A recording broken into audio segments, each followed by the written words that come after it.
SIR হলো, এখানে তো উত্তরবঙ্গ তো একটা এফেক্টেড, বহু মানুষের নাম বাদ গেছে, সবাইকে হয়রানি হতে হয়েছে। এসআইআরে এই যে সাধারণ মানুষের ভোগান্তি, এটা কি ভোট বাক্সে কোনো প্রভাব ফেলবে? দাদা, তোমরা ভোগান্তিটা দেখাচ্ছ বিজেপি বা কেন্দ্রের সরকারের দিকে। আমি তোমাকে বলছি, রিচার নাম যখন অ্যাডজুডিকেশনে গেল, তখন মেয়র সাহেব একটা প্রেস করলেন। আমি সাথে সিও সাহেবের সাথে কথা বললাম যে যার হাতে পাসপোর্ট আছে তার অ্যাডজুডিকেশনে যায় কীভাবে।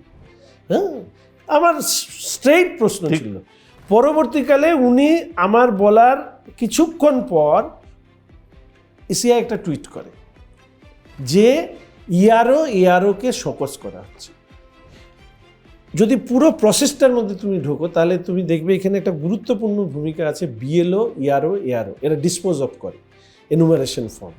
এরা যদি ডিসপোজ অফ না করে, মানে এরা যদি কমেন্টস না করে, তাহলে সেটা চলে যাচ্ছে অ্যাডজুডিকেশন।